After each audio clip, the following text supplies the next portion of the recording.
heck? Hey, نفس الشيء. Our parents were much My more... son was like, what activities did you do? قلت له nothing. ما في حياتي أهلي حطوني في أي activity. No. أنا كنت حاطة دار في كل شيء عشان الفكر ما وأرجع أتخن. الساعة 4 العصر خلاص. رياضة. Our parents were so different than how we are as parents. يعني ذاك اليوم محمد بيقول don't ask your son how was your day at school. Ask him what's the best part of today. It's just like a small different question, but it actually makes them tell you more things. And not immediately after they come back from school. Exactly, like let them simmer after for a while.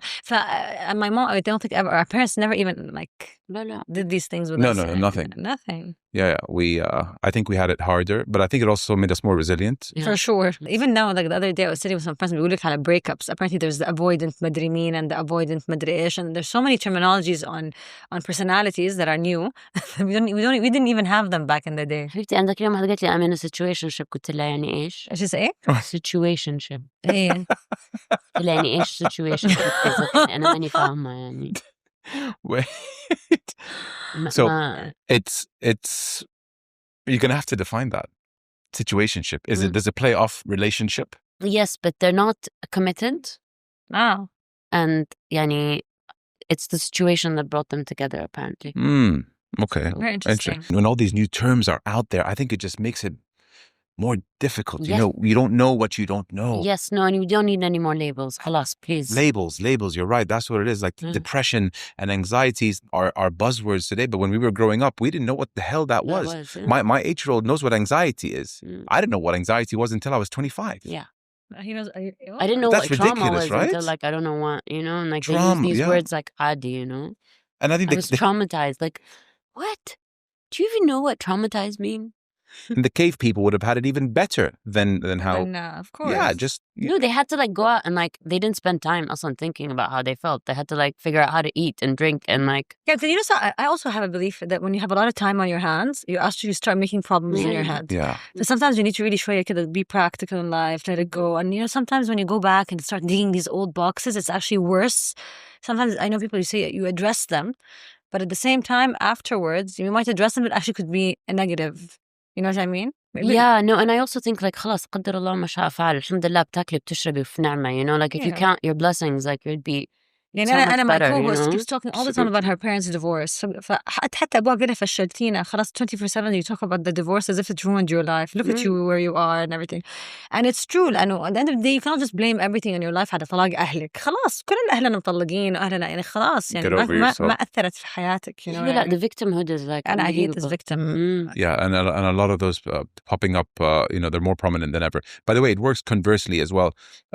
On a positive note, looking forward to that trip to that island can often be more exciting than the trip itself. It's true. When you're thinking, oh my God, it's in 3 days, it's in 2 days, it's in 1 day, you know, what are we going to, you know, my bag, this, that. Going to a dentist, for example, if you have an appointment in 2 weeks, it's going to be a rough 2 weeks until you go for that root canal. But if the guy says come in tomorrow, you had less time to stress about it. The mind will take over the more you feed it. Absolutely, yeah. Guys, on another note, قبل ما أجي makeup artist. You know, we started, right? We did? Yeah, absolutely. Oh, we're so keeping everything in. Really? Not to cut you off. Where were you going with that? No. The makeup artist before coming, he was like, أنتِ رايحة لمو شو هيدا السعودي اللي بيحكي إنجليزي كتير حلوة. We're taking that part out, that's for sure. I didn't realize. No, okay, that's let's so start. funny. الحين أنا دخلت عندك في شمال. She knows how old that place is. Oh my God. So for 6 years now, 170 episodes, the identity of the show in the early days was, you know, Mo, you're showing Saudi and what's happening there. And women empowerment was one of the buzzwords that kept coming up. You guys are living, breathing proof that epitomizes women empowerment. And I think we've passed the empowerment phase, you know. It's no longer something that we talk about. It's just something that we see, that we witness. I think it died around 2022, 2023. You guys were friends for the longest time. And I know you guys in your professional sphere and as my friends as well, I am so proud of what you guys have done. The Red Sea Film Festival is fresh off my mind. I was on the red carpet 10 days ago, leading into Red Sea. You were on the red carpet for what looked like 5 hours. More. Did you sit down? No, not once. I was standing up from 4 until 10:30 p.m. That's ridiculous. In heels. They should have got you a stool at least. No, it's fine. It's fine. The energy was just great. So honestly, it's fine. So Really. I saw you Wow. hold that down like I've never seen anyone. And every time I kept looking over my shoulder, and I'm talking 90 minutes or so, I came back out. You're still there doing it. I go inside, the show opens, and it's you with your opening monologue, which was beautiful. It was, so honestly. I got the dichotomy of you on the inside, and I was like, I'm so proud that it's Saudi ladies who are doing this, and Saudi ladies from my home city, who it's just so fitting to see it come out. I could tear up right now. Well, by the with way, what I saw. I'm so proud of you guys. I'm going to shut up for a so second. much. you. By the way, Thank you we're so also, much. I'm sure I had agree, is very proud of you. And I think we're like, I remember coming to your house and doing my first episode with you, and I'm here in your office right now. And this by itself is just something that makes me really like, I'm so happy for you. Thank you. And you know why you deserve this? Because you're such a kind soul. And this is why you're where you're at now. Don't you agree? I second and third, and like, but from the beginning, I'm the same thing. I went to my first interview in his house, and he was debating whether he should leave his job and actually take this full time. And I was like, do it. And you believed in yourself and you did it. And I have to say, you're a great listener. Thank you. Mashallah, tabarakallah, you have that, and you can like bring the person and make them feel comfortable enough. And so you're made for this. And it's so beautiful to see you flourish, and like to see the episodes growing and growing and growing, and all your guests, and like also representing us as well. Because I think that is the biggest thing, is like we're so misrepresented and we're so black and white that we have now people who represent us and show like the different kind of people. We're not just one kind of person in Saudi, and we're not like just black and white, Yeah. So it's beautiful to see. And both of you, I mean, we all grew up together, right? We grew did. up in a world that's so different than the world that our kids are growing up in today. And it's amazing to see, alhamdulillah, where everything is. I don't know if I even dreamed back then of being where I am today. I asked you that don't know. question when you came in for your first. First of all, thank you so much for what you said. Super, super, super kind of both of you saying that. This isn't about me. This is about you guys.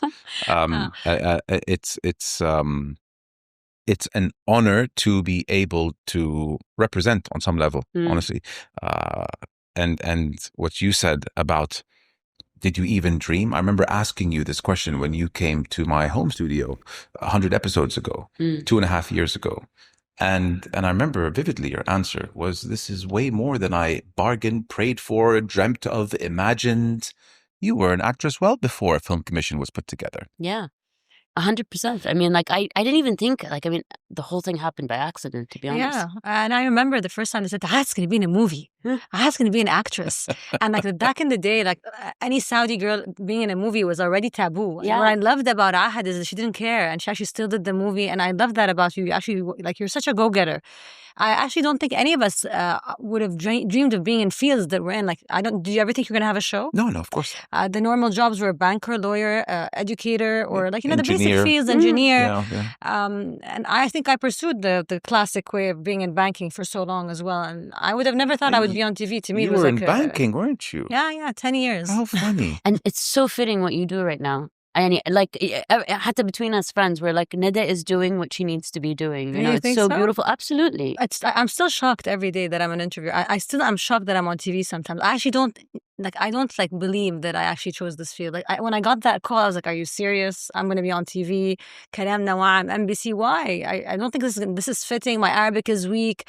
I actually didn't really believe in myself. And I think this is the first year I actually feel that I'm more like, I'm very content and I'm happy where I am. And I actually really worked on myself to actually be good on the show, because... No, you're really good, and you've always been very curious. Yeah, I guess so. You know? But my Arabic was not the strongest. We all studied abroad, so we lack that, the terminology in an Arabic show. So that was a struggle for me. But now I have to admit, I'm much better. It's a matter of practice, because I think Yeah. also we had the proper foundation, so it's there. It's just we didn't practice. No practice, exactly. And then once you come back and you start practicing, you're like, oh, I know all of this. Yeah, and understanding the person in front of you and the celebrities that come and getting to know more about their work and content. Like you study everyone coming in. Mm-hmm. So it's the same thing with TV. Yeah.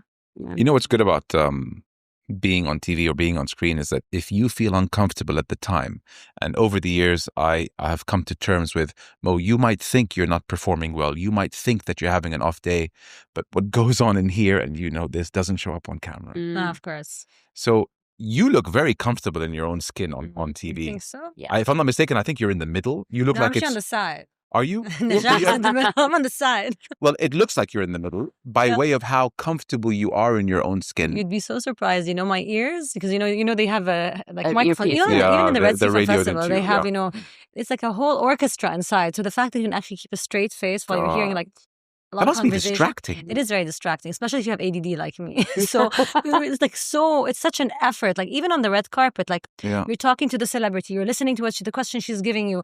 They're telling you someone else is coming. You know what I mean? It's just you really need to be very fast and sharp. And sometimes the person in front of you is right there, and you don't even have the question. You don't know his name. Oh God! So like I just told you a few minutes ago, I interviewed someone I barely knew. Yeah, I got to know him during the interview. Well, there's no one's going to be in your ear on the Mo Show, so you have all the nobody can. As you too. said, nobody sees that part. Yeah, it must be much harder when you have a lot of noise happening in your. But I love that I interviewed Ahd on the red carpet, and I loved that moment. It was so my happy. favorite thing about the whole day, and it's the only interview that I did, by the way. Really? Yeah.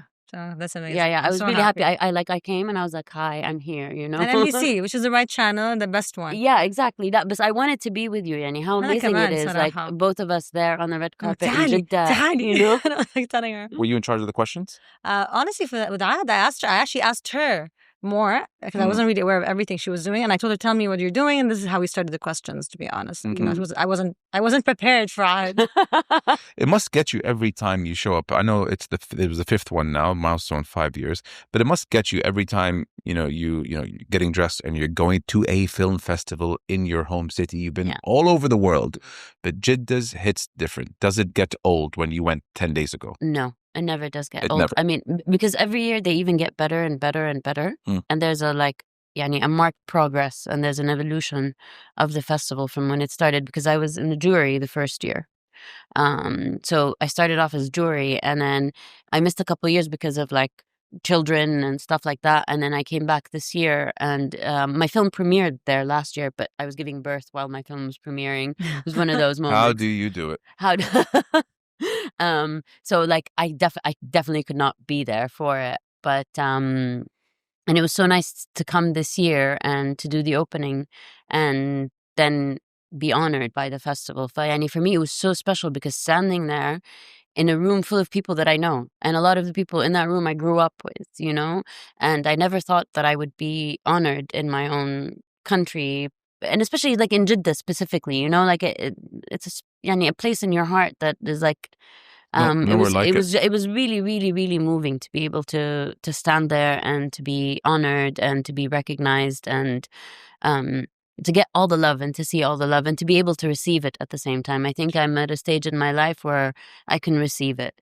For a long time, I think because of all the struggles and everything, maybe I didn't know how to like handle that love back, but this time it was amazing. And the festival, just to see, come on, even not just the festival itself, but the people attending the festival. This year, I think it was 33,000 attendees to the movies. Oh, the first year I was here, the rooms were not full, the screenings. Okay, but this year you couldn't find like sold out. And last year, they told me that my film sold out for 3 nights when it screened. Which is phenomenal, which means like people are like looking for it and people are happy that this is coming to town, That must make it all so much more worth it for you. Yeah.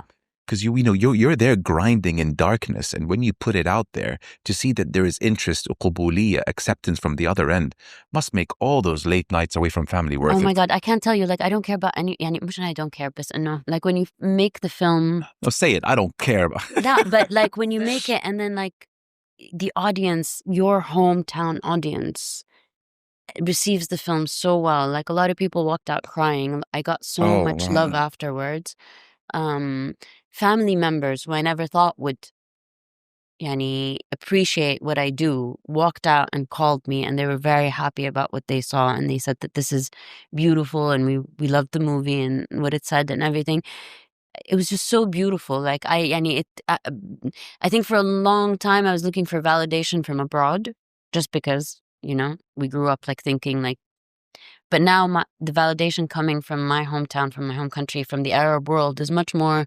I appreciate it a lot more, and I want it from them. I don't want it from abroad because they still look at you and they look at you with like this Western gaze, where they want to tell you what you should be doing, and even with the film, it didn't screen abroad a lot because it wasn't controversial enough for their standards. It didn't fit, it didn't find something that the stereotypes that they want to look for, so it was so nice to stand and be like, no, we have our own audience, we can screen for our own people, we can write our own stories without being told what they should be. Yeah. There's so much freedom in that, liberation, I feel, with that.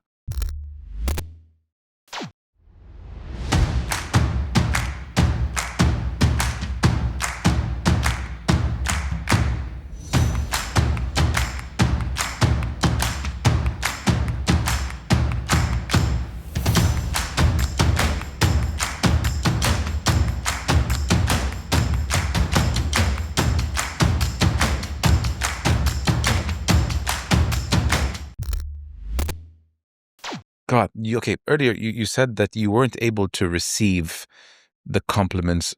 Were you hitting on imposter syndrome in any way? Was imposter syndrome, maybe what I was doing was not the right thing. Maybe I brought shame or I brought embarrassment or... Wow, you really thought that? Yeah, because probably a lot of people did tell you that. It wasn't just something she felt. She was probably told.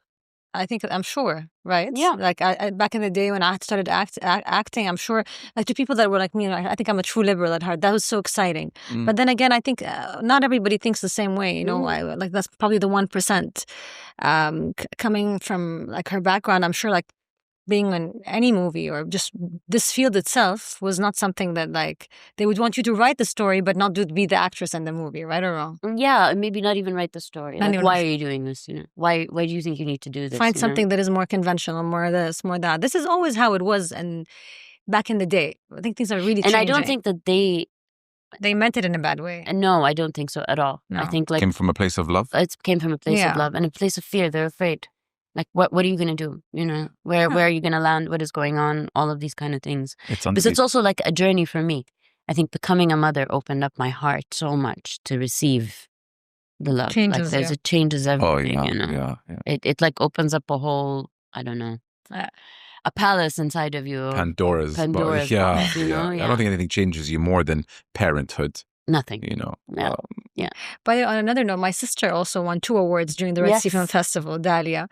And you were talking about how imposter syndrome and everything. My father is someone that was such a kind man, but at the same time, he didn't understand that my sister was an artist and that she wanted to study creative writing, that she wanted to study film theory, and so he used to always sit down and say, because I was the banker, Abdurrahman, my brother, was the banker, and Dalia was the artist.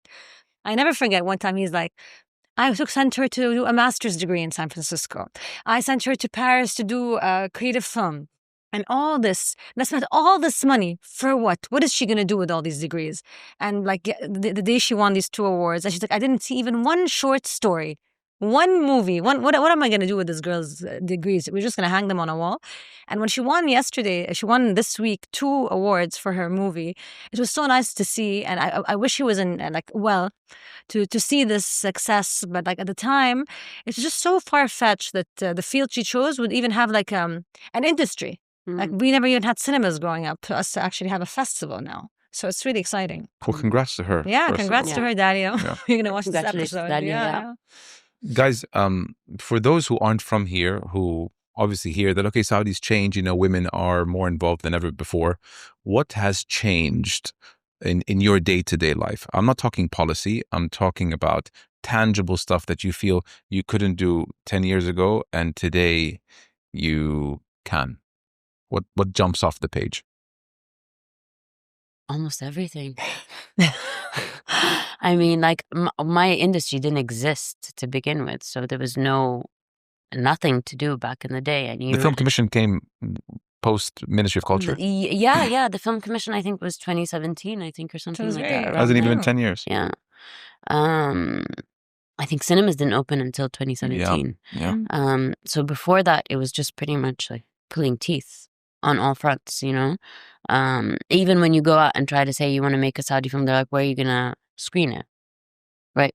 There are no cinemas. So pretty much everything. In terms of lifestyle, Same thing, and I used to feel like I committed a crime every time I went walked out of my door, because I didn't know what was wrong or what was right or was allowed at that point, so it was like walking a tightrope. But now, alhamdulillah, it's like you can go out, you feel like, even going to a restaurant back in the day, remember, where you had to go into like segregated sections, and like if you go out, even with your cousins who are male, like, there were stories of restaurants being raided. yeah, exactly. So you didn't know even if that was okay, even though like things within really your family, changed, that's yeah. fine, So all of these things have changed, and it really, yani, there's so much more. And I see my nieces and nephews and how they're growing up. Huge difference. Like a huge difference, like nothing compared to the way we grew up. And I know there's a difference of generation, but the freedom they have is just, yani, it's amazing. I'm noticing less nephews and nieces being sent to boarding school at the age of 11. Yeah. Which is good. Keep It's your kids at amazing. home. Yeah. Yeah, why send them Absolutely. so early? Even when it comes to university, like college, a lot of kids are staying. Some good schools here. Yeah. We didn't have cows 30 years ago. Yeah. And I think good things happen when you keep your kids close. 100%. I had an English accent at the age of 12. I shouldn't have. Such a It beautiful wore off accent, over though. time. Quality of life, Nada. True. Have you, and the quality of life. Yeah, it all really funnels into that quality of life, which is a huge pillar under the vision. What has changed the most for you? For me, I was in banking for so long, and I have to admit, like the segregation part in banking really made a difference. Like it was more like a man's world. I worked in finance, corporate, private banking. So, let's be honest. At the time, a lot of the deals were done at men's tables, at dinners, which I could not be included in. So, I think one of the things I disliked about the field, although I felt I was really good at what I did, that a lot of the deals I couldn't bring back or be part of because I wasn't included. So I left after 9 years, and I actually moved to Bahrain at a point, and I was working there as well. But I felt I was not the banker that was living in Geneva, in Credit Suisse. I didn't have that luxury. And at the same time, I was always trying to target female clients and at the time as well, women really didn't handle their wealth enough. It was always through a brother, a father, a husband. So at the end of the day, I was hired to basically work with women and grow their portfolios. But at the end of the day, I was working with their husbands or their brothers or they're like, someone basically responsible of their portfolio. So I felt in the end that it wasn't really where I wanted to be because I wasn't going to grow. But versus now, this has totally changed. So I left banking also partly because I felt I gave up on the field itself. It was so I kind of got bored. Like it's something that didn't give me any joy in the end, and I wasn't doing and growing the way I wanted to. And this is partly was actually the segregation. Was it dimming your light? Nothing dims my light. Nothing dims my light. I shine bright like a star. Being in a corporate cubicle. Sure, being in a corporate cubicle did dim my light. It did definitely dim my light. Yeah, that's for but sure. What an answer. I love that. No, that did dim my light. But I did like the whole client side. This is why I moved from corporate banking to private, which I loved dealing with people and everything. And then I went to Bahrain.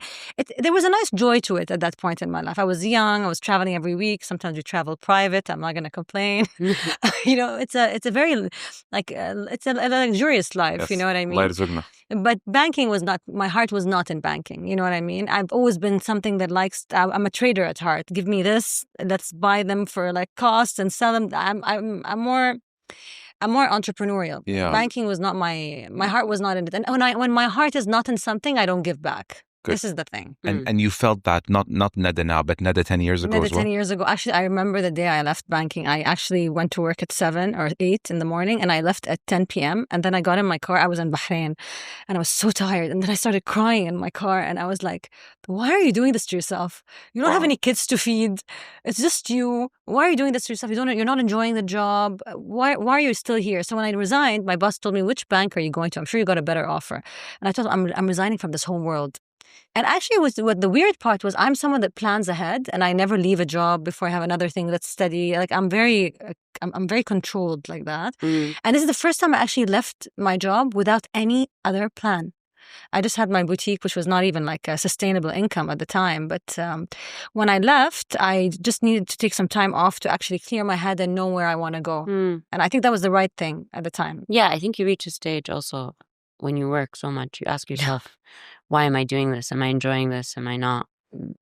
as you said, I didn't have any dependence. Like, I can manage myself. I can Exactly. do, yeah. But I still work so much. I don't know why. I think I just enjoy overworking myself. It's something I still do, but I actually think I have a joy in having tasks. It's kind of my personality, I realized. Yeah, I think you're also very social.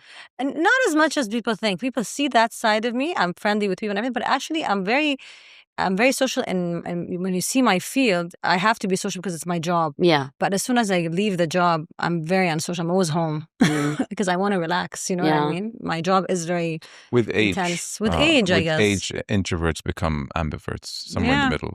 I know this at 100% with myself. Yeah? You change. So extroverts become ambiverts. I was extro all my life. And now I came to this realization on a 14-hour flight to DC a month ago, where I had no problem. It's a long flight, but I had no problem for those 14 hours to have alone time. I would shoot myself on a 5.5-hour flight to London.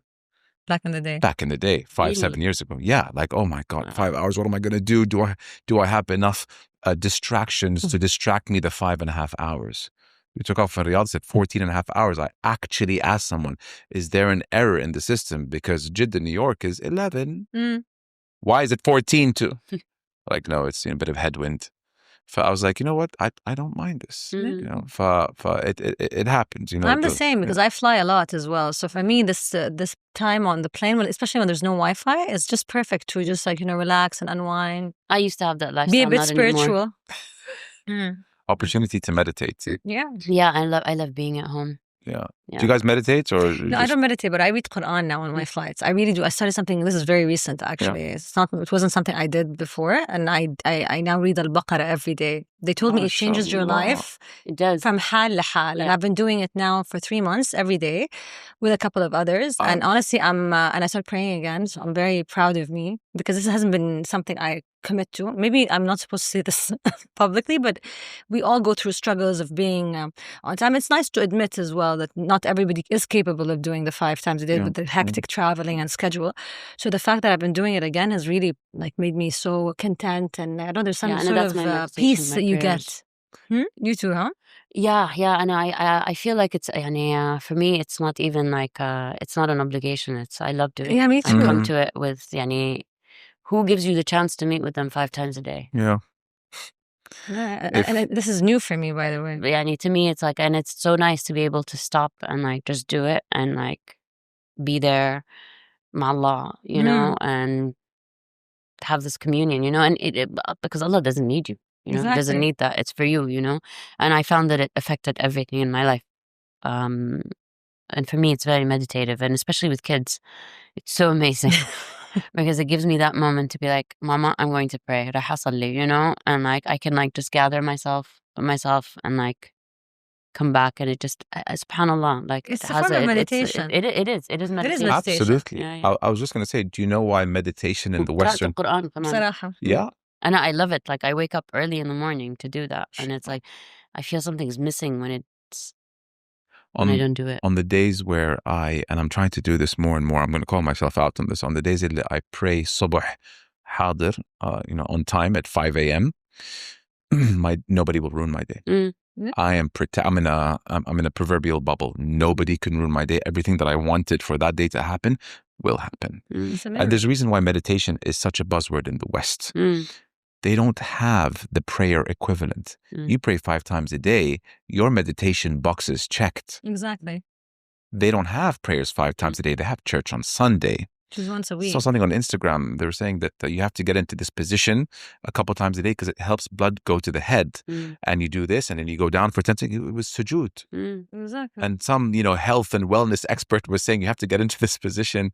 And here we are. We've been practicing it for 1,400 years. It's amazing.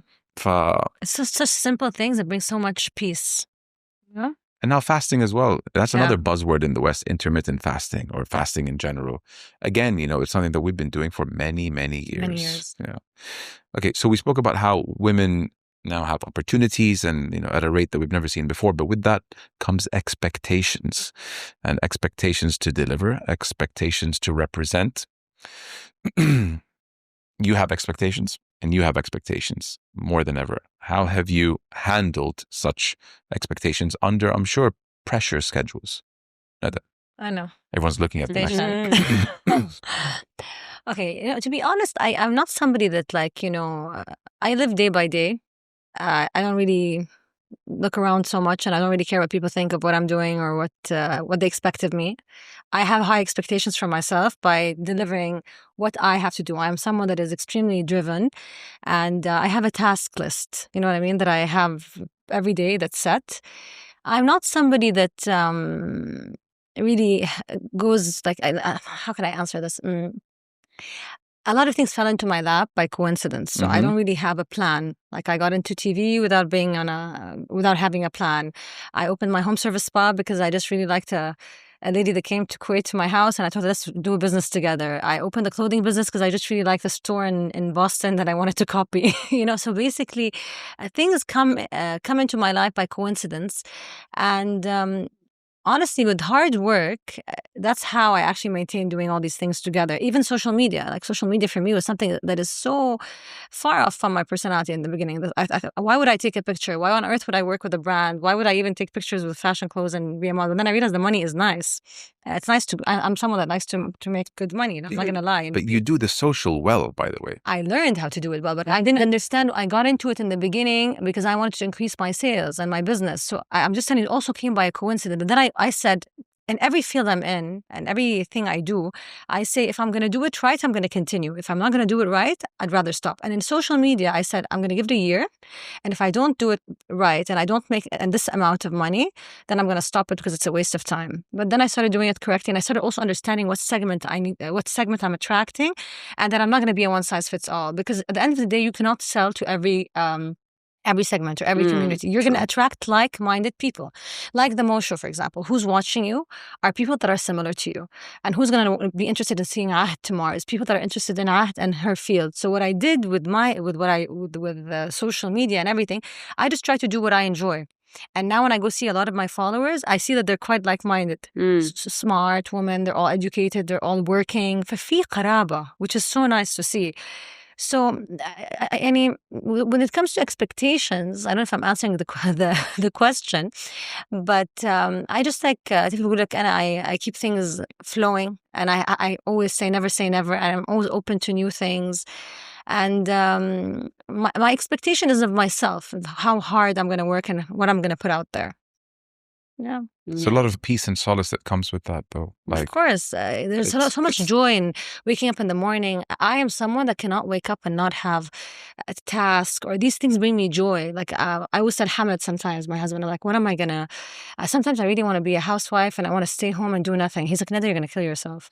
I'm like, la, trust me. I just want to go to the gym. I want to go to a tea party. I want to hang out. I want to go to a play date.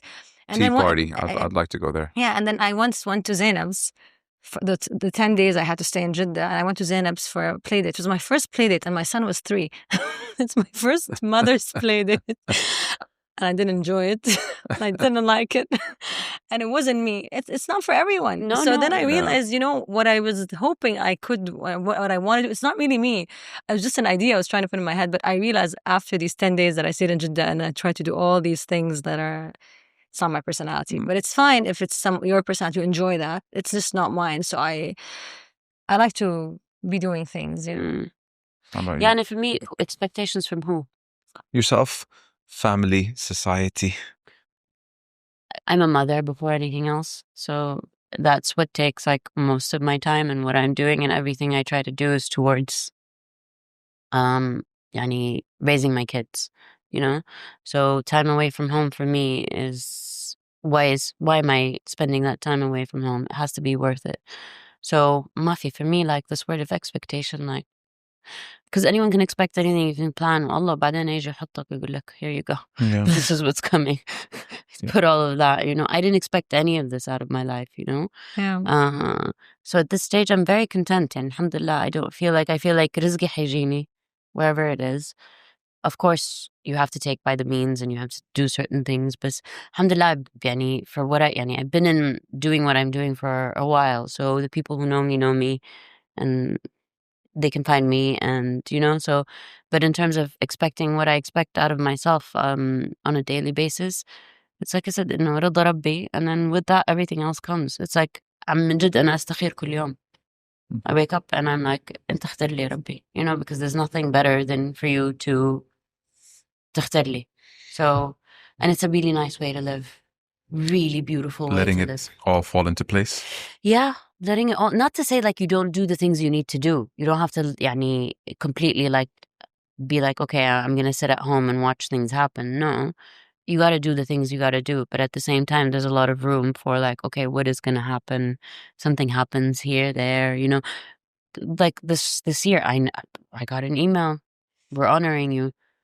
It just came out of the blue. You know, we want you for the opening. We want you for the other. It all worked out the way it did. And I'm like, okay, alhamdulillah, هذا خير وبركة من ربنا, you know? Because to me, I was also like debating whether I want to continue doing what I'm doing or not. Because it's very taxing to be in the industry I'm in. And it takes you away from home. Yani when you go to shoot a film, you're away. And it's long hours, very long It's very hours. long hours. How is that with leaving your kids? Do you take them with you? Do they stay at home? In both, yani the times I've done, I've taken them with me for some of the time. And other times, yani I've split the time. Because also like when like they're saying I'm gone for 16 hours. It's very long days of Yeah. shooting. Are you ever in another country and they're back home? Yeah. That must be a lot to have to deal with. It's tough. And you do it because I love what I'm doing in the moment. I don't do it for long periods of time. And I'm very lucky. My husband is hands-on. Super hands-on, super supportive. And we share this. I actually remember you saying this 2.5 years ago in your episode. Yeah. I mean, alhamdulillah, I'm very, very lucky. My husband is like, I don't follow up after him, you know? I'm not like one of those people who's like, did you do this? Did you do that? No, everything is done. And I'm very lucky I have boys. So my husband gets to like, I feel like it's important for him to spend that time with him. And then whenever he gets to go and work and, you know, we share that and it goes back and forth. So yeah, for me, it's a very important, when I leave the house to do something, it has to be something that is meaningful for me. Yeah. It was Patrick Bet-David who said that if you're going to leave your family to go work, whether it's a business trip or whatever, if you're going to leave the house, make sure you win. Make sure you win, that you being out of the house will pay them back in one way or another eventually. Yeah. And and I didn't think I would like to be at home. But when about 2 years ago, I was just like, I can't. I'm so burnt out. At 43, I was just like, I'm done. I've been working for 20 plus years and I've just been going and going and going. I just want to stay at home. And I stayed at home and I really enjoyed it. It was so nice. I organized my whole house. I was like, I'm finishing mine. Yeah. It's like, it was just like, I was cooking. I found that I had a lot more patience with my son. I enjoyed, I had the time to enjoy it with him because my mind wasn't going, did I send the email? Did I do this? Did I do that? I did not open a laptop for 3 months. Really? Yeah. Wow. I can't tell you how beautiful that was. But you know, and honestly, with filming, you know, recently I got called to act in a movie. And I was like, Akid, and I'm not gonna, I don't think this is my strength, to be honest. You know, you can't be a jack of all trades. You know, you should know yourself. But just try it once. No, trust me. I know myself. I'm not, it's, you know, there are things you're good at and there are things that, you know, you look so fake. I didn't think it's not my calling as well. When you were just saying you work for such long hours, I always believe, because I also interview a lot of actresses. They film for 16 to 20 hours for days in a row for months away from home in different countries and like in very like far locations in the middle of nowhere. For someone to act or to work in directing or producing in this field specifically, you really need to love what you do. What I do is when I film or do any of the filming I do, the max is 6 hours, and sometimes I want to shoot myself because it's too long. So I really applaud you for doing the 16 hours because you know you really need to have a lot of patience and you need to love what you do because you're also probably filming the same scene maybe 15 times. So when I have to repeat it on the show for like 3 times, I'm like, oh my God, just say it right. Or even the person next to you says it wrong. You have to repeat because the person next to you did it wrong. Yeah. So I applaud you. Thank you. Do you feel the day when it's 16 hours? If I'm enjoying what I'm doing, no. It'll fly, huh? Because she loves what she's doing. 2/3 of the day. I mean, she loves what she's doing. I would have felt every second. You have to love the art. Yeah, you really have to. Especially you acting. Wake up at 4 a.m. And it's not you have to show up on time. You're there. Sometimes the last job I did, I was in the makeup seat for 4 hours because I had to do prosthetics. So I was sitting there. I was there from 2 a.m. putting makeup. Everyone shows up at 6 because we had to be ready to shoot at 7 a.m.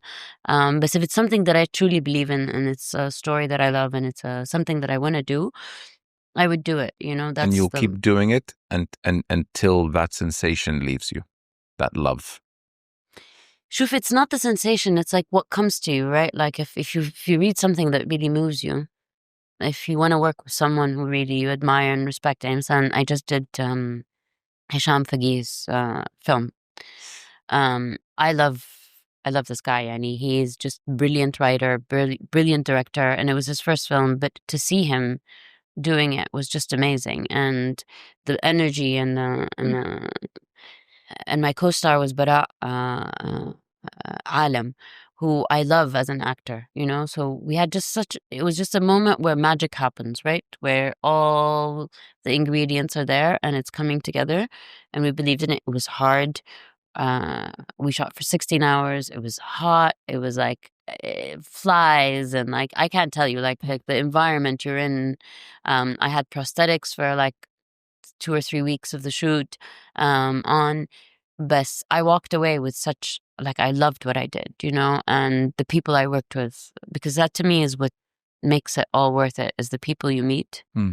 Because these are relationships that you will take forever, because you're like a family together, and you'll meet people you will never ever meet in your life again, from completely different worlds. You would never ever cross paths with them. So yeah, I mean, if this is what I want to do, but I also now feel that I'd like to do something for my kids, right? I'm seeing what they're watching. I'm taking in the content they're watching. I'm realizing a lot of things, and I'm like, okay, there's a big gap there that we can work on and do something for them, So I feel now the responsibility of doing that, That's really interesting. What circumstances make you feel most challenged when you are out there acting and doing your thing? Do you ever feel, if you're having an off day, mustering up and trying to maintain course and being professional and lifting yourself up on a day where you're not feeling yourself?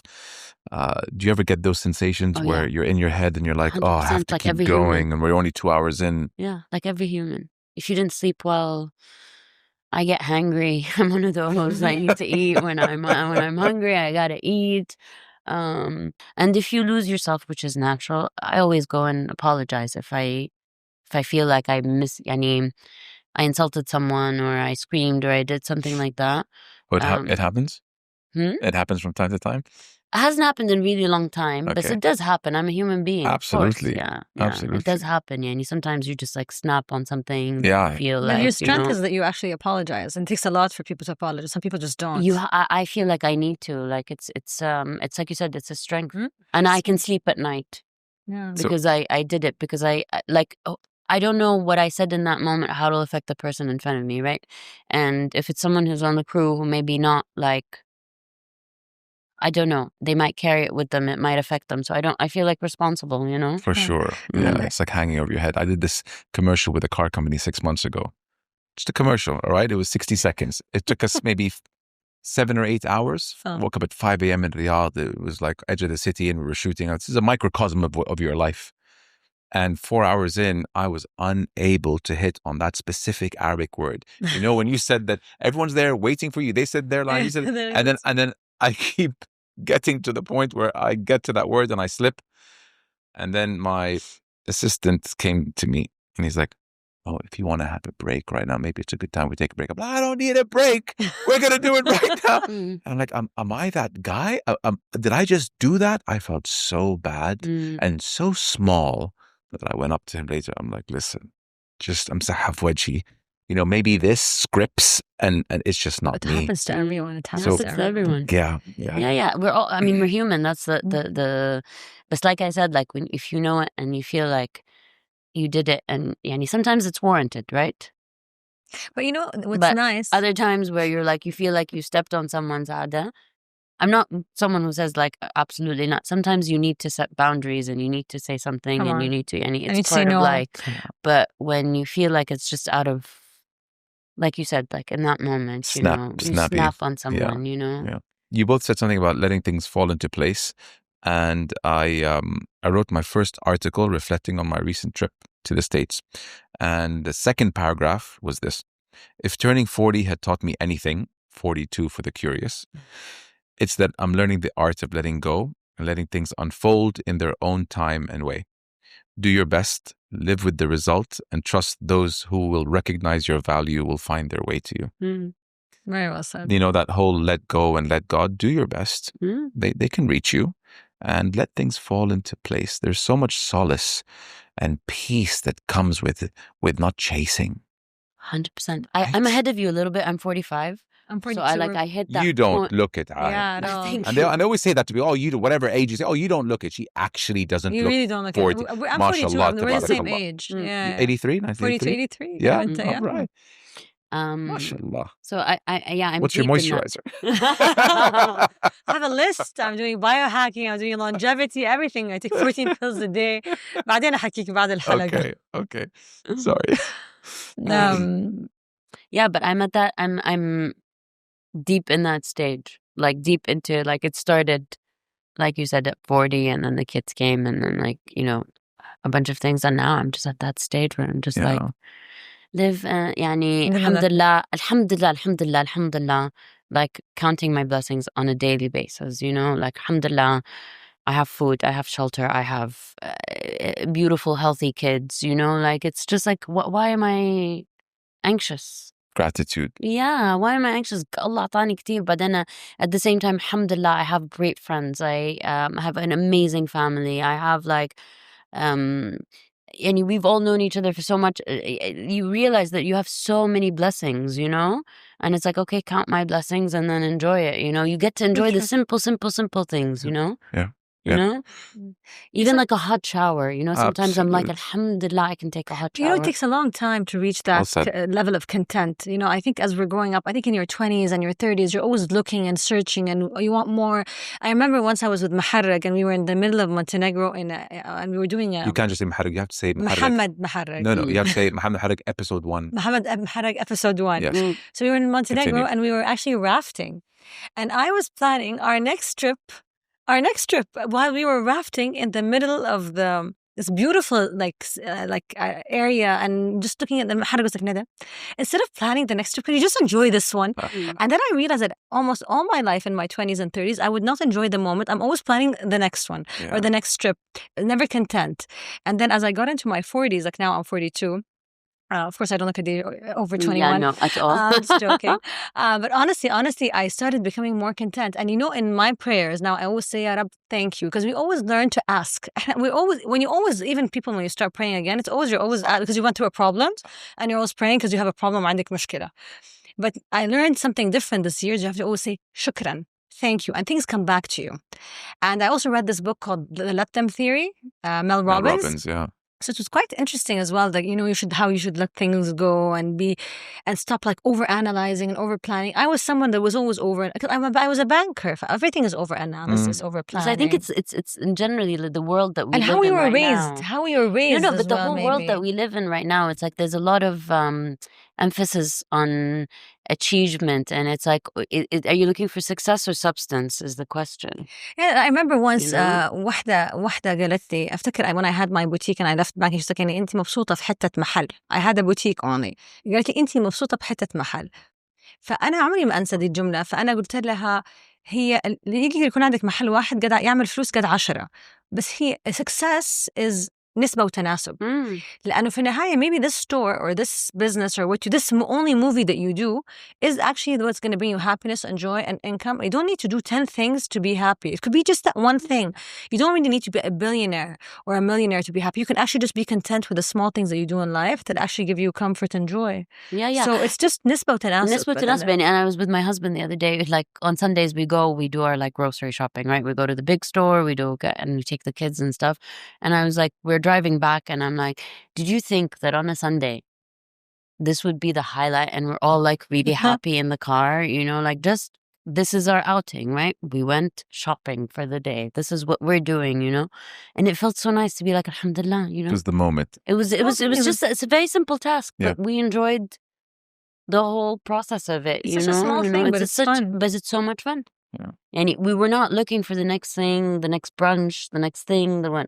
And I was like, alhamdulillah, no, I don't have to continue doing that. This is being more mature in life. This is part of a nuduj. How we change from our 20s to our 30s to our 40s. It's when you realize that you're enjoying the simplest and smallest things. You know what I mean? I prefer the 40s. Besides the first 2-3 minutes waking up in the morning, I feel some back pain from my days as goalkeeper. Other than that, I way prefer my calmness at 40 than my live wireness at 25. Yeah, 100%. Same, 100%. Yeah, screw those years. I'm glad I got out of it. Yeah, me too. I think it's a rite of passage. You live through it for a reason, you know, and then that's why they say, wisdom comes. Yeah, there's a saying, your life starts at 40, everything before that is research. Yeah, exactly, 100%. And also something I want to say about the three of us, we all lived abroad, we all lived between here and being abroad, so we're always like confused between being, trying to fit in locally and also being international at the same time, and you're kind of lost between these two worlds. Yes. And I think in our 20s and our 30s, we were always like in this mix of these two worlds. Like you lived here all your life, then you went abroad, and then you came back, and your perception changed, and you come back here, and the country's changing at the same time, and the opinions of people of you are changing. You're too liberal, you're too closed. So you that middle was hard to find in our like 20s and 30s. I think now in our 40s, you now know who your friends are, what your surrounding is, what you believe in. I think there's a huge difference between. I'm sure كلنا كنا متخبطين. I think. But then I think time changes. The concept of time changes so much. Completely. And you're like, where do you want to spend your time? And I can't. Like I call them energy vampires. I can't. Yeah. People who are giving your ears vampires. to. Yeah, and your time and everything. You know, like I don't have that. Who uplifts me? Who do I walk away from feeling like my heart is full? And who do I feel like I walk out drains and you? like exactly, and like we're all tiptoeing over the word by complete accident, but I think the common denominator here is boundaries. True. We have learned to set boundaries and to say no. And to say no, which is something very hard. Like on the show recently, we've been having a lot of this topic. It's so, like for me, it's shocking to see such successful women that are so smart and achieved. And I think they find it so hard to say no. Yeah. At the age of 40 and 50. Really? Yeah. And I have JOMO, the joy of missing out. I have that too now. I truly do. Like, I didn't. I had FOMO forever. Like, we're here, and I'm like, I am perfectly happy right now in my bed. I love sleep. Sleep is like so important to me. It's such full circle. And reading. I love reading. So just having that time after the kids have gone to bed to sit down and read and like be in bed is like my biggest joy. Come on. How do you monitor between screen time, movies, shows, and books? What's your ratio? I don't watch TV. It's a hot take. I haven't watched TV in 2.5 years. Shows? Wow. Movies? Nothing. Does that encompass shows and movies? Yep. You don't have a Netflix subscription? No, but you have... I have a child, so I do have a Netflix. I have a 5-year-old who has Netflix, but I haven't. Honestly, like I'm just so tired at the end of the night. I can't sit in front of a screen anymore. I fall asleep. So for me, the reading is like, and I feel like there's a lot I want to read. I feel like I don't know, I'm a nerd. I'm really a nerd. Like I'm a student at heart. I love learning new things, I love this. See, this wouldn't have gotten my attention 10 years ago. I'd have been like, God, she doesn't watch. Now I don't want to say envious, but I look up to. I look up to that. I want that life. I want to cancel my Netflix shit. I don't really watch much TV either. I don't have time. I wish I have time. Not that I don't want to watch. I would like to watch, but I don't have time. With me, I have a lot of my traveling is just insane. Yeah. Books over here and books at home that I want to get started to, and the only time I read is in planes, and it's really not enough. I know the Kindle changed my life. The what? Okay. Yeah. Because I can just download it, and I don't have to carry the iPad book. ebook. Yeah. I still like books. I'm an old Physical. School. I agree with you, but the problem is like when you want to have so many and you want to take them around, it's very hard to carry them around. So it's so easy to have it with you. And I was completely against it. Because my husband bought me a Kindle. And then I was just like, okay, I have to do this. Good. And then audiobooks. Oh yeah, I was going to say, yeah. I love audiobooks. Yeah. I know there's a lot of Kamana. I'm reading a lot more in Arabic. I know a couple of years ago, I realized, like, I have the basics and I have the foundation. But for some reason, I'm, freezing in moments because I'm not And hearing for that it or month, using you know, it. the vocabulary is not coming. So I'm back to like just listening to, reading Arabic books, listening to Arabic podcasts, and everything is coming back. Now I can carry a full conversation in Arabic because I challenged myself to have a conversation from beginning to end without using one English word. I was so proud of your speech, mashallah. Because our language is so, Al-Arabi is so rich. So rich. It's so rich and it's so beautiful. More and then words in Arabic than in English, Yeah, right? true. 3 By- million by or a something like that. landslide. Like, I can't remember. Like, it's in the millions. You can say love in 5 ways in Arabic. You can only say it probably 2 or something in English. Yeah, just use the word sat and then look how many derivatives of that there is in Arabic. Jalas, jalastu, jalastum, jalasu, صح. ajlisu, jalasohum. I'll keep going. Yeah. How many Arabic words? Let's see. I heard that it's multiples more than in English. طبعا. Yeah, I think it's somewhere in like it's 3 million or something like that, if I'm not mistaken. Because I'm very old school, and I don't even have. I still write things in my notebook. I don't use Apple Pay. I like to have credit cards.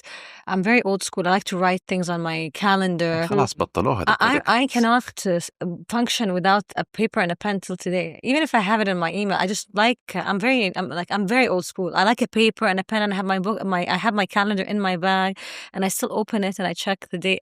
I'm very old school like that. I don't know why. And I still write by hand because I feel like there's something about it that does it. But Anna, my husband, like moved me into Not on a technology world. zero. My husband is like in tech, so it's like to sync up with him. I need like we have a calendar, so I have to have that, you know, to understand what is going on, you know. I have a board in my house.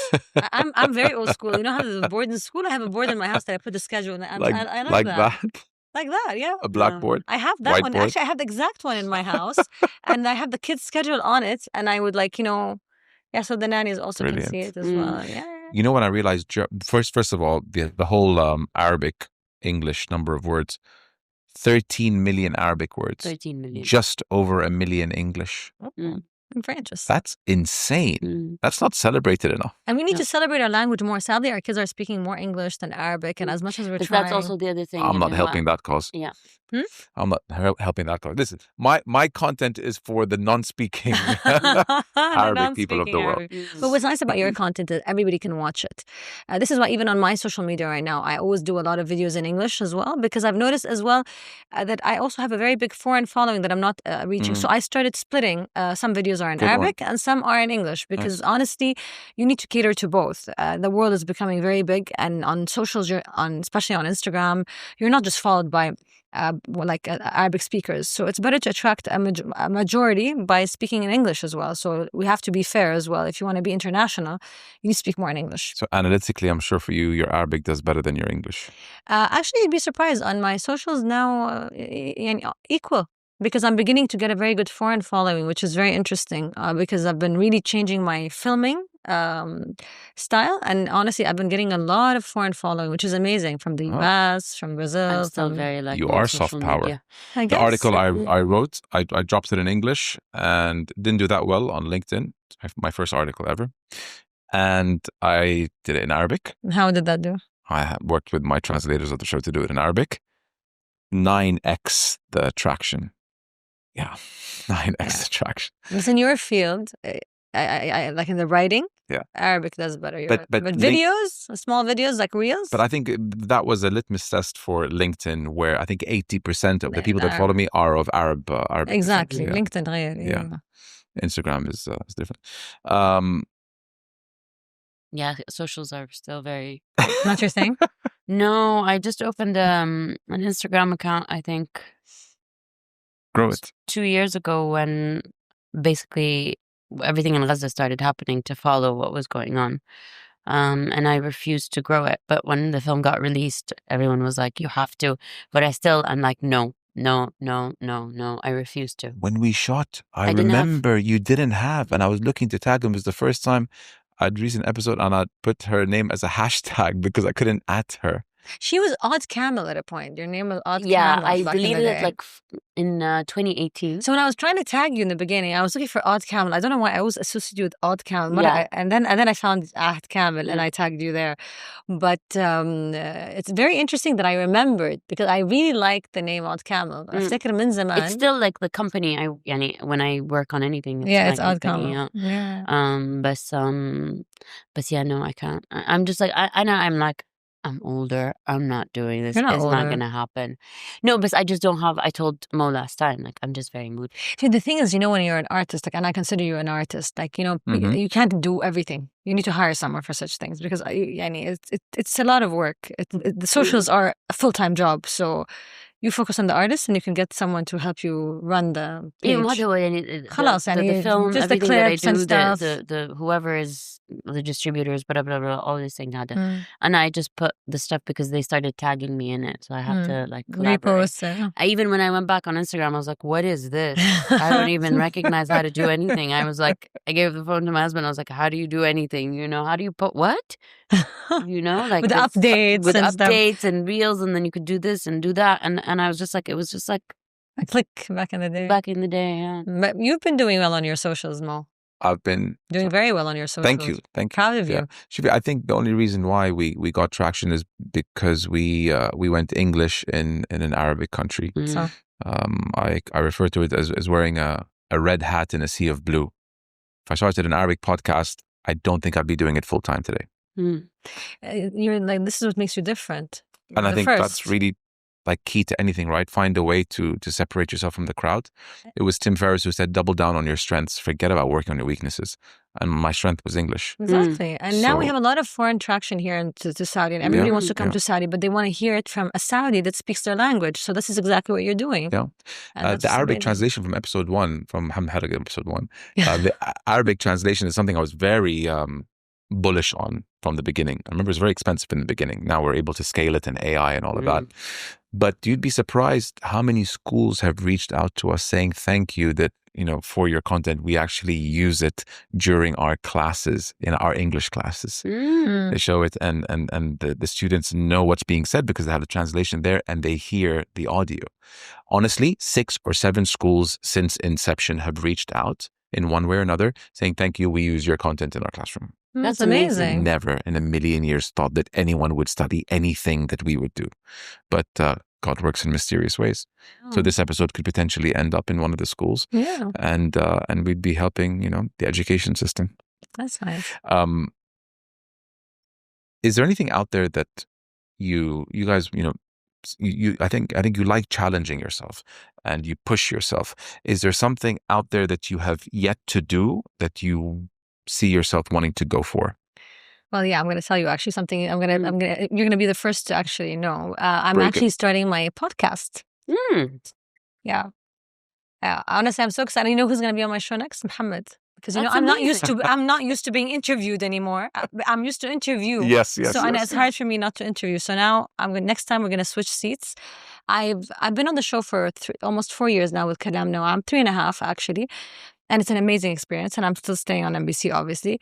We're 4 women on the show. We're discussing a lot of topics. But I still feel that there's a part of me that wants to like do things a bit differently. Like, you know, on TV, you can't interview doctors. And yeah, because the long form too is different. It's a very different when you're format. able to have a conversation, yeah, you know? So there are a lot of, like, I'm very into longevity and biohacking and many of these things that are like, you know, interesting. And these topics cannot be discussed on the show. So I was like, you know what, why not do something that I really love and enjoy? And this is something I used to do during COVID. That's how I actually got known. I used to do interviews with doctors on my Instagram. I remember that. And Mo was on my Instagram. I remember that, yeah. And he logged in with his private account. Yeah. His public account. I remember that. And that's how my social media got big from the COVID lives. I did 100 lives with the biggest doctors worldwide and people that like I used to just email them. No, that's amazing. Yeah. And I used to really enjoy it and I did it for fun. So now I was like, why not? You should have started your podcast then and there. You think so? 2020. I was having kids like Ahad. I was so busy Fair at the enough. time. And I was living in Kuwait. But now it's going to be, also, you know, I'm very into visual. and storytelling and videos. So it's going to be a bit more like in a home space. So hopefully maybe we can do an interview with you as well one time. I'd love to. And Abu Dhabi is very easy for me because my team is also based in Dubai. Inshallah. And of course I'm going to take Mo's advice on everything I'm doing right or wrong. Don't take my advice. No, honestly, honestly, I think it's you. I think you'd kill it, and it'll be something that you own. End of the day, right? I mean, it's great to work for NBC and you know all these gigs you get there, but to have your own show, you owning the IP, you controlling everything, it'll be nice to hang your hat on something like that. And also, you know, I there's not. What am I going to lose?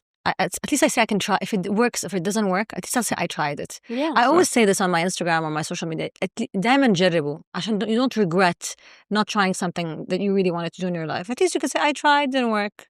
What's the worst that can happen? You're always going to gain the information, and the person who's there who's going to give you all the, you'll be able to have a conversation with something about something that you really are interested in. And like, you know, there's so many topics that we can talk about, like in the show as females that are not like very TV related. And I think that's something very exciting. Yeah, and I like the format of podcasts a lot. Like, it allows for room for things to happen. It's not like as restricted, like you said. You're not segments. You don't have like alanat. You have to like go out and realistically, let's be honest. Like, TV is not what it used to be. You know, people are watching shows and things that are recorded. And my show is all about celebrities, so this gets very high viewership. That's the reality. But at the same time, success stories and people and real people around are the people you are bringing to your show, and this is what's exciting, I think, nowadays. Do you know how you always, whenever I see you, all of a sudden I find myself on your story? Well, say hello and wave to Instagram live right now. I got you back for the first time. All of a sudden, like, she's like, and we're here with Mo Islam. Mo, how you doing? I'm like, you know, chewing a sandwich or something. I like to catch them off guard, you know, like in the middle of something. And then like, now after this, we're going to film something together. I'll catch you off guard. Okay. We'll log out of that. Wow. Lots of love coming through. I can also teach you how to what do you want to, sorry? I can also teach you how to put persona to make your filter your. Yes. Yeah, I'll teach you how to do that by then. I have a few wrinkles popping up here. Where do you want to challenge yourself if you do? Or are you trying to take things off your plate? No, it's not that I'm trying to take things off my plate. I'm just trying to, like I told you, like, I'm working on something right now where it's what I do. It's about storytelling, but it's different because I'm writing for kids. So that's where the challenge is to be able to capture their attention and do something in Arabic that catches their attention. My film is coming out in 3 weeks in the cinemas, by the way, here. So you guys go watch Salman Qamar. I want to see the reaction to that from the younger generation, from the teenagers, and how they react to it, because a lot of people are like, our kids are not watching Arabic content at all. Do you think they'll go and watch? Do you think they'll like your film? And so far, with the few people that have gone, our friends' kids and stuff who came to screenings, they enjoyed it. So now it's taking it to the next level where it's basically show for kids about Captain Majid. You know, it's like a football show with different characters that you have. They all speak Arabic, and each episode is they learn a certain value, قيم معينة, because I also feel like what they're learning right now is not, it's just garbage, to be honest. It's just garbage, honestly. Like, there's nothing, anything to it. There's nothing.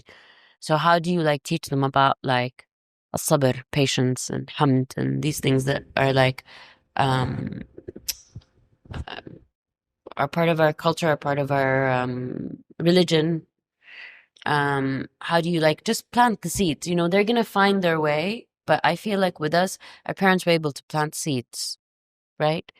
Somehow they sprouted, you know, at least for me, you know.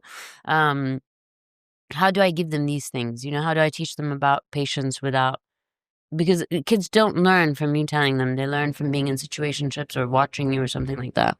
And I feel they're consuming so much content. So that to me is the biggest challenge right now, is to be able to create something like this that doesn't look like it's preachy for the kids. They would actually enjoy it. It's a fine line. It's a fine line. It's a very fine line. It's a very fine line, and it's a very tricky generation. They're very picky. They know what they like, the quality, how it reaches them, all of that. So that to me is the biggest pet challenge right now, is to be able to do that. So far, alhamdulillah, it's been good, but I want to test it out. I'm like creating focus groups in the family to see like if this works, you know, like pitching it to them, seeing if they like it, if they think this is something that they would engage with or not. So inshallah. We need this. Maybe even to a younger audience as well. Because of Peppa Pig, my 3-year-old daughter called me daddy the other day. Daddy, yeah. We were living in London. My son still has a British accent. I remember the wobbly. Yeah. He still does, huh? Yeah. He's quite... That's when you said, we're moving back. Absolutely. And now the other day, you're like, where's my kiss? He's like, it's gone on holiday. And I'm like, oh my God, that's so cute. Yeah. But I kind of like the British accent. It's kind of like it's cute, so yeah. But like at the end of the day, I'm like, Ummak Makawiya ya Mu'affin. You know, like just, you know, like how is this happening? You know, how is it mirroring back at me? You know, I like what Anoud did. Anoud al-Hijalan with Azuz and Jude. Yes, Azuz and Jude. Yeah. They did a great job. My youngest now is getting that. We flooded our, you know, when they get their 30 minutes YouTube a day, it's that. Yeah. And whatever gets recommended after that. No more Peppa, no more the other one. Bluey. Coco Melon. Yes. Lippy. Coco Melon. Yes. Oh my God. Coco. This is like a whole education, by the way. Unbelievable. Do you care about being misunderstood? I think, of course, we get misunderstood by nature in life. I think being on social media or being on in any public forum, people judge you without even knowing you. By the way you dress, by the way you talk. Judgments are made without thought nowadays. Maybe when I was younger, I won't lie, I did care about what people said about me. I did care about their opinions. But to be honest, I'm in a very good place in my life right now. And I'm very content with my decisions, with what I do. And let's be honest, I'm not everybody's cup of tea, and I'm not going to please everybody. And it's impossible that we're going to be all on the same wavelength. So, of course, criticism is going to always be there. People are going to be negative and they're going to be positive. As long as you're content with yourself and you're happy with what you do, you shouldn't really care. And I wish I could raise my kids to be like, you know, like this, strong and not really care about people's opinions. Because I think growing up, we all we were always wondering what people thought, if they thought, we wanted to be in this standard of acceptance. And especially, I think for me, like I lived in Jeddah, then I went to Boston, then I came back with a lot of liberal thoughts, and then you come back to a lot of friends that were here that don't have the same mindset. So you're trying to be living between two worlds. And not everybody agrees with you on everything you say or do or how you think. Before, I really was confused on how to address it. But now I'm just happy with where I am and content. I don't really care, honestly. Honestly, after 42, I think we're all in our 40s now. I was going to say, it's a 40 club thing. It's a 40 club. You really don't care about anyone's opinion. As long as your close-knit family and people around you are well and good and they love you for who you are. ايش همك الناس؟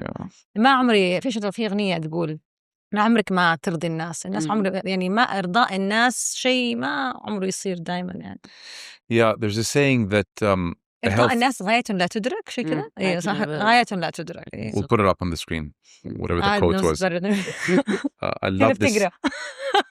رضاء الناس غاية لا تدرك بس رضا الله غاية لا تترك. I love the saying that a healthy person wants everything, a sick person wants one thing. And I went through a pretty nasty health scare 9-10 months ago, and it lasted a while. And when I came out of that, I came out of it with a different mindset. I was like, I'm not going to spend another day in my head about someone who I feel might not like me, someone who I think spoke negatively about me, be it comments or someone in my personal life. And I said, okay, I didn't know if tomorrow I had or not. And I am just going to live every day for what makes me happy, for what makes my family happy, and dismiss any kind of negative emotions that can come that do not serve me. Because it will be a real shame to spend a day worrying about what people think, not knowing that that could potentially be the last day of your life. Exactly. You don't know when the last day of your life is. I kind of want that last day to be a day where I put myself first in a non-toxic way. So you also realize you think a lot more about these things than every person is thinking about themselves. Yeah. Like, no one spends time thinking about the other Everyone's person. caught up in their own shit. Yeah, exactly. For sure. And you also get a sense of energy of the person in front of you. Like, for example, like, I can tell now, I think I've reached but you sense who likes you, who doesn't. You get that sense of feeling. And it's very normal to not be liked by people. Just stay away, I think. But I really don't feel as well that I have the time to dislike, because hate and dislike is a big word. For you to hate and dislike, that's negative energy, and that takes a part of you.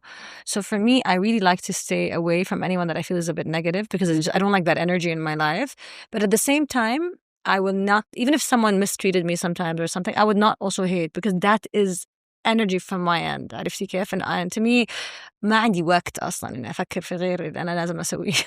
But honestly, that's super wise of you to say that, because you worrying about who liked me, who didn't like me, is time you could have spent on bettering yourself in some capacity. Who cares? That could have been an hour or two reading a book like Ahad, an hour or two, or improving your Arabic. For example, that time would have been better consumed elsewhere. The person that takes the time to sit and write a negative comment to someone has issues on their own. So trust me, any sane human being would not actually put the effort in. Just wonder how this person on the other side of the screen looks like. So for me... Yeah, come and say it to my face. Yeah, because they're cowards. Anybody that can write a comment behind a hidden name is a coward. Yeah. And in many things in life, this is not just with people writing stupid comments. Anybody that does not confront you in life about anything is a cow. Jason 216, I'm talking to you.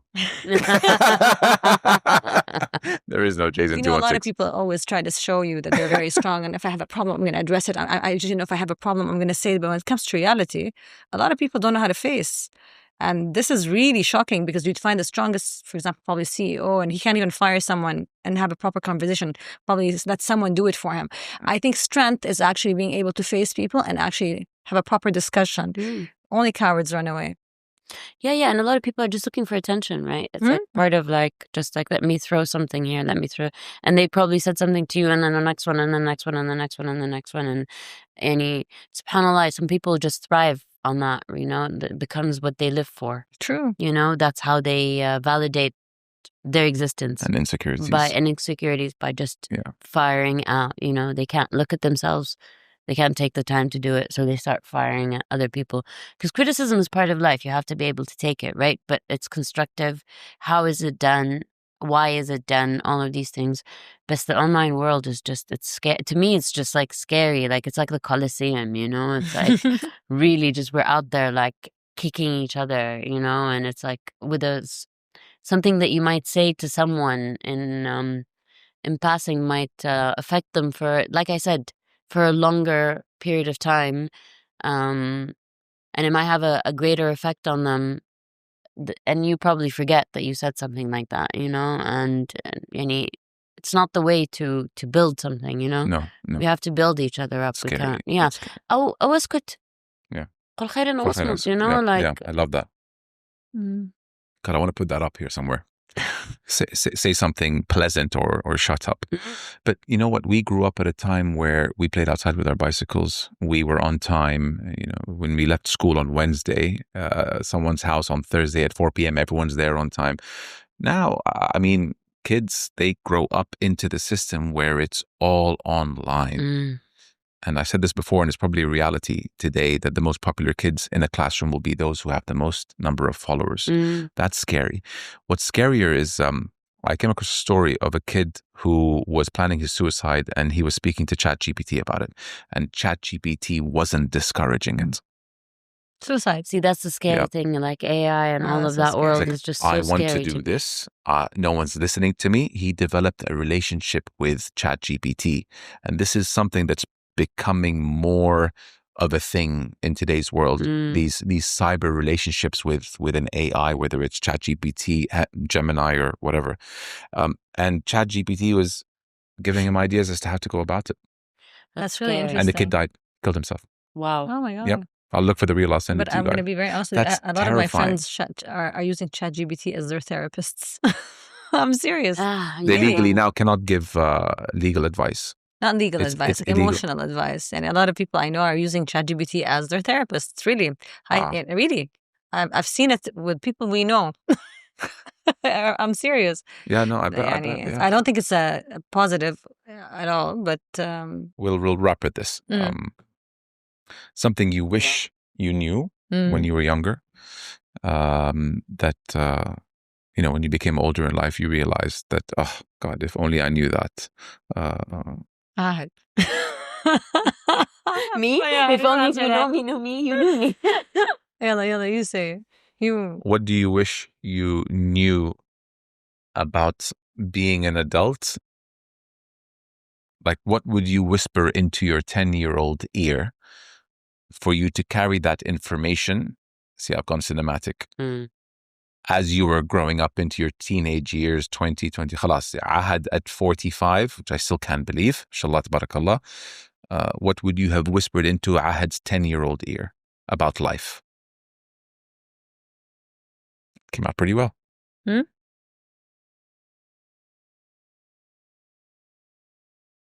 It'll all be okay.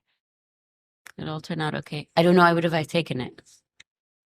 This is another thing. I could have whispered anything in my ear at that point, but I had to live everything to reach this conviction, if that makes sense. So Perfect. I probably would have just told her, just relax. Everything, it's okay. It's going to be fine, Because at 10 or 11 years old, my dad got sick. So anxiety kicked in, even though I didn't know how to address it or even think about it, but it was just okay, something is kicking in. But subhanAllah, it's a journey. God puts you on this journey. Allah puts you on it. And he's like, okay, هنروح الرحلة, because you're going to come to it with conviction, بيقين, But I don't even know how to top that. You're on, and then I'll tell you mine. Okay, honestly, before coming here, I was reading some of the questions, and I told Hamad I was going to say that I'm a horrible actress. Obviously, I would never act, and he's like, no, don't say I'm a horrible actress. You have to be kind with your words So true. when you talk to yourself, because this really affects us emotionally. And if I go back now, he told me this right before just before coming here. So if I would say something to my younger self, it would be kinder to yourself with your words, because I think as kids we were so harsh with ourselves. I think we also, the way we were raised, I think with our parents we were a bit more we were more systematic, let's say. I think I would be nicer to myself with my words. I would have applauded myself more. I would have told myself, you can do it, you're amazing. So I tell my son now every morning, and the morning I say good morning, Ahmed, you're you're going to have a great day in school today. I'm Ahmed and I'm amazing. I tell him to say this to himself in the mirror. Affirmation before he goes to school. I wish I had someone that told me to do this to myself when I was younger. So I would have been kinder to myself, less harsh, less I think I pushed myself. We all pushed ourselves hard. I think we're all hard on ourselves. Be kind, and everything will be great. And even if things that are bad, it will always pass, and we move on. And life comes in stages. You have beautiful days and bad days, and this is the beautiful part of life, because if everything was great, you will not have the life you have today. You should have bad days to appreciate the good days. Just like seasons. What about you? Yeah. Since I always interview you, what do you tell me? When Ahad was saying what she was saying, شوية the ADD kicked in, because you unearthed a lot of things in my mind.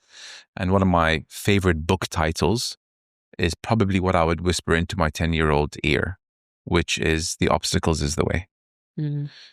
School, crap. Every school I went to. Corporate here, 13 years, hated it. Very bad relationship with my boss, and I think everyone knows the story. But that is what led me to this. I had to eat what, so that I can push myself to put myself out there, which was never part of the plan ever.